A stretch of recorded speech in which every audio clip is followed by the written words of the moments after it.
സ്നേഹാദരണീയരാവുന്ന പ്രിയ സത്യവിശ്വാസികളെ, ദുനിയാവത്തെ ജീവിതത്തെ പറ്റിയും ആഖിറത്തിലെ ഒരു സത്യവിശ്വാസിക്ക് ലഭിക്കാൻ പോകുന്ന സ്വർഗത്തെ പറ്റിയും പ്രവാചകൻ നബി സല്ലല്ലാഹു അലൈഹി വസല്ലമ നമുക്ക് പഠിപ്പിച്ചു തന്നിട്ടുണ്ട്. അതിൽ പ്രവാചകൻ നബി സല്ലല്ലാഹു അലൈഹി വസല്ലമ സ്വർഗത്തെക്കുറിച്ച് പറഞ്ഞിടത്ത് നമുക്ക് പഠിപ്പിച്ചു തന്ന ഒരു കാര്യമാണ് സ്വർഗത്തിൻ്റെ സുഖ സൗകര്യങ്ങളെക്കുറിച്ചും സ്വർഗത്തിലെ അനുഗ്രഹങ്ങളെക്കുറിച്ചും പ്രവാചകൻ നബി സല്ലല്ലാഹു അലൈഹി വസല്ലമ പറയുകയാണ്. നമ്മളൊക്കെ ശരിക്കും ഈ ഹദീസ് ശരിക്കും മനസ്സിലാക്കണം. കാരണം ശരിക്കും നമ്മൾ സ്വർഗം മനസ്സിലാക്കി കഴിഞ്ഞാൽ ദുനിയാവിൽ ആരൊക്കെ എന്തൊക്കെ എങ്ങനെയൊക്കെ നമ്മളെ പ്രയാസപ്പെടുത്തിയാലും ബുദ്ധിമുട്ടിൻ്റെ ജീവിതത്തിലൂടെ നമ്മൾ നടന്നു പോയാലും കഴിഞ്ഞു പോയാലും അവിടെ നിന്ന് നമ്മൾ തളരൂല. കാരണം എന്താ അറിയോ, നമ്മൾ മരിച്ചു കഴിഞ്ഞാൽ നമുക്ക് സ്വർഗം കിട്ടുമെങ്കിൽ പിന്നെ ദുനിയാവിൽ എന്തുണ്ടായാലും ഇപ്പം എന്താ കുഴപ്പം? നിങ്ങളൊന്ന് ആലോചിച്ച് നോക്കും സഹാബത്തിൻ്റെ ജീവിതം. ആ സഹാബ ഒരു ജീവിതത്തിൽ എന്തെല്ലാം പ്രയാസങ്ങൾ അനുഭവിച്ചിട്ടുണ്ട് അല്ലേ? കഷ്ടപ്പാടുകളും ബുദ്ധിമുട്ടുകളും പട്ടിണികളും പീഡനങ്ങളും ഇതൊക്കെ അനുഭവിച്ചോഴും അവർക്ക് പുഞ്ചിരിക്കാനുള്ള ധൈര്യം എങ്ങനെയാണ് കിട്ടിയത്? അവർക്ക് പുഞ്ചിരിക്കാനുള്ള ധൈര്യം എന്താണെന്നറിയാം? അവർക്ക് മരിച്ചു കഴിഞ്ഞാൽ സ്വർഗം കിട്ടും എന്നുള്ളൊരു വിശ്വാസം അവർക്കുണ്ടായിരുന്നു. അതുകൊണ്ട് തന്നെ അവർ പാവപ്പെട്ടവരായി ദാരിദ്ര്യമായി ജീവിച്ചെങ്കിലും അവർക്ക് എന്തുണ്ടായിരുന്നില്ല? ദുനിയാവിനെ കുറിച്ച് അവർക്ക് സങ്കടം പറയാനുണ്ടായിരുന്നില്ല. പക്ഷെ നമ്മളങ്ങനെയല്ല. നമുക്ക് തൊട്ടതിനും പിടിച്ചതിനൊക്കെ ദുനിയാവിന് സങ്കടം പറയാനേ നേരം. അങ്ങനെ ആവരുത് സത്യവിശ്വാസികൾ. നമ്മൾ മാറണം. നമ്മൾ മാറുക തന്നെ വേണം. എന്നിട്ട് അള്ളാഹിൻ്റെ സ്വർഗത്തെക്കുറിച്ച് മനസ്സിലാക്കിയിട്ട് മരിച്ചു കഴിഞ്ഞാൽ എനിക്കത് കിട്ടുമെങ്കിൽ പിന്നെ ഞാൻ എന്തിനു സങ്കടപ്പെടണം എന്നുള്ള നിയത്തോടു കൂടി ആ സ്വർഗം കിട്ടാൻ വേണ്ടി നമ്മൾ പണിയെടുക്കണം. നിങ്ങളൊന്ന് ആലോചിച്ച് നോക്കിയൊക്കെ പ്രവാചകൻ നബി സല്ലല്ലാഹു അലൈഹി വസല്ലം പറയുന്നുണ്ട്, സത്യവിശ്വാസികളൊക്കെ സ്വർഗത്തിലേക്ക് പ്രവേശിച്ചു കഴിഞ്ഞാൽ യുനാദി മുനാദിൻ ഇന്ന ലക്കും അൻ തസിഹു ഫലാ തസ്കമു അബദാ. പ്രവാചകൻ നബി സല്ലല്ലാഹു അലൈഹി വസല്ലം പറയുകയാണ്, ആ സ്വർഗത്തിലേക്ക് സത്യവിശ്വാസികളെല്ലാം പ്രവേശിച്ചു കഴിഞ്ഞാൽ ആ സ്വർഗത്തിൽ വെച്ച് ഒരാൾ വിളംബരം ചെയ്യുകയാണ്, അൻ തസിഹു ഫലാ തസ്കമു അബദാ. അല്ലയോ സ്വർഗവാസികളെ, നിങ്ങൾക്ക് യാതൊരു വിധത്തിലുള്ള ആരോഗ്യപരമാകുന്ന യാതൊരു തരത്തിലുള്ള പ്രശ്നങ്ങളും നിങ്ങൾക്കുണ്ടാവില്ല. നിങ്ങൾ പരിപൂർണമായും ആരോഗ്യവാന്മാരായിരിക്കും ആ സ്വർഗത്തിൽ. എന്നാലോചിച്ച് നോക്ക്, എല്ലാവിധ അല്ലേ? ഇവിടെ നമ്മുടെ ദുനിയാവിലൊന്ന് ആലോചിച്ച് നോക്കി, നമുക്കിപ്പോൾ എത്ര ആരോഗ്യം ഉണ്ടെങ്കിലും എന്നെങ്കിലും ഒരു ദിവസം നമ്മുടെ ഈ ആരോഗ്യം ക്ഷയിച്ചു പോയാൽ നമ്മുടെ കഥ കഴിഞ്ഞു അല്ലേ? ഇപ്പം നമുക്കറിയാം, നമുക്കിടയിൽ ആൾക്കാർ ഷുഗർ കൊണ്ടും പ്രഷർ കൊണ്ടൊക്കെ നടക്കുന്ന ആൾക്കാർ.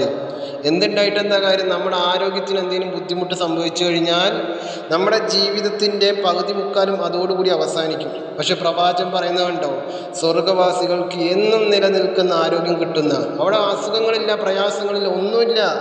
എന്നാലോചിച്ച് നോക്കുക, അതാണ് സ്വർഗം. എന്നിട്ട് പ്രവാചകൻ പറയുന്നുണ്ട്, ആ വ്യക്തി സ്വർഗത്തിലെ വ്യക്തി സ്വർഗവാസികളോട് പറയണേ, വഇന്ന ലക്കും അൻ തഹ്യൂ ഫലാ തമൂതു അബദാ. ആ സ്വർഗവാസികളോട് പറയുകയാണ്, നിങ്ങൾ സ്വർഗത്തിൽ സന്തോഷത്തോടു കൂടി ജീവിച്ചു കൊള്ളുക. ഫലാ തമൂതു അബദാ. ഒരിക്കലും നിങ്ങൾക്ക് മരണം എന്നുള്ള സാഹചര്യം നിങ്ങൾക്ക് ആ സ്വർഗത്തിൽ ഉണ്ടാവില്ല. ആ സ്വർഗത്തിൽ നിങ്ങൾക്ക് സുഖത്തോടെ അങ്ങനെ ജീവിക്കാന്ന്, മരണമല്ല.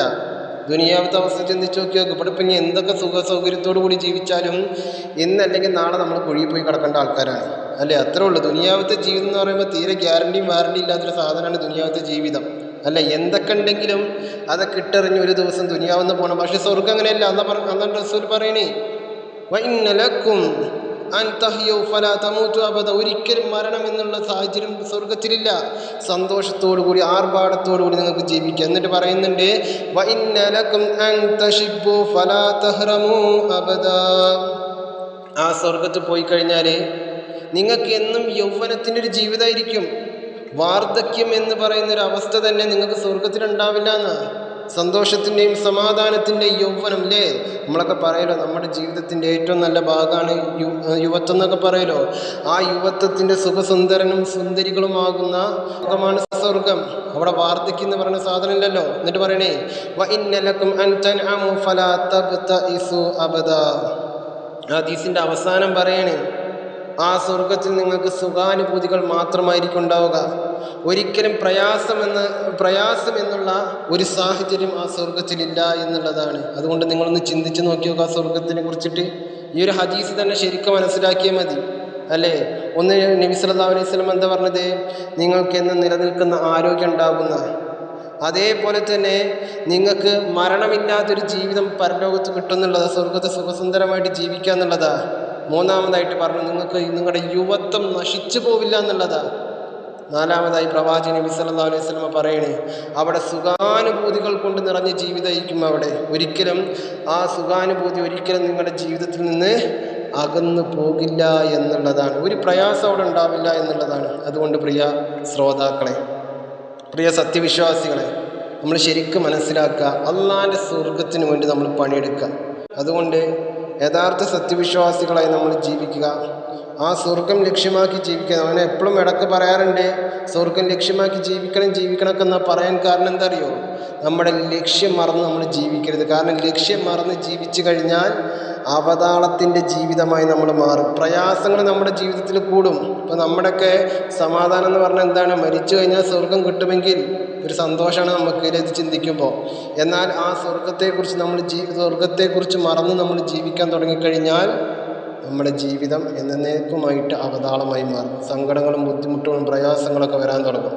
അപ്പോൾ അതുകൊണ്ട് അള്ളാഹിനെ റസൂലിനെ അനുസരിച്ച് ജീവിക്കുക, അത് നമ്മെ അനുഗ്രഹിക്കുമാറാട്ടെ.